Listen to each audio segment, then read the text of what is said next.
Lo tau gak sih makanan Indonesia yang ternyata dari Belanda, Son?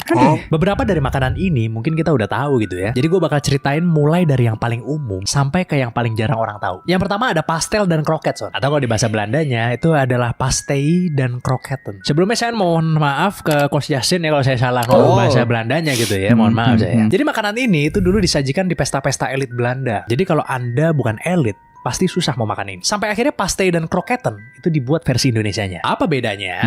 Yang punya Indo tuh lebih garing, lebih pedas dan lebih kaya rempah. Terus habis itu yang kedua ada selat Solo atau bistik Solo. Atau dalam bahasa Belandanya beefstuk yang artinya steak daging sapi. Jadi awalnya Belanda yang ngebawa kebiasaan masak steak ke Pulau Jawa. Sampai akhirnya banyak bangsawan, priai, dan juru masak istana yang mulai nyobain beefstuk ini. Kemudian beefstuk ini dilokalkan dengan cara dirubah bumbu-bumbunya supaya lebih cocok ke lidah Jawa yang sukanya yang manis-manis. Sebetulnya steak dari Belanda ini simpel banget, Son. Cuman pakai merica sama garam doang. Tapi sama orang kita ditambahin rempah-rempah dan kecap manis. Iya. Karena saat itu produk kecap manis lagi populer emang. Akhirnya terciptalah bistik yang kayak steak tapi rasanya mirip-mirip semur. Nah, semur itu awalnya juga terinspirasi dari Belanda juga, kan? Bahasa Belandanya smoor, S-M-O-O-R, yang artinya rebus perlahan dengan bumbu.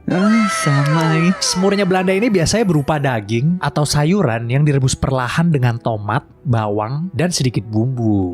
Rasanya tuh cenderung gurih dan asem. Begitu masakan ini sampai ke dapur Nusantara di abad ke-17 sampai 19. Juru masak lokal mengadaptasi semur ini lagi-lagi dengan cara menambahkan kecap manis lagi, Son. Dan juga banyak rempah-rempah lainnya yang bikin semurnya Indonesia itu jadi gurih dan manis, bukan asem lagi. Terus habis itu lapis legit juga tuh, ya kan? Ya, atau yang nama Belandanya spekuk, yang artinya kue bacon. Karena lapisan warnanya itu menyerupai daging bacon katanya. Spekuk ini sebenarnya dikenal sebagai kue rempah karena dibikinnya pakai rempah-rempah dari Indonesia kayak kayu manis, cengkeh, pala, dan kapulaga. Tapi begitu sampai di Indonesia, sama orang Indonesia dirubah lagi resepnya, Son. Jadi yang tadinya rasanya cenderung ke rempah, jadi dikurangin, Son, rempahnya. Sama dibikin lebih manis.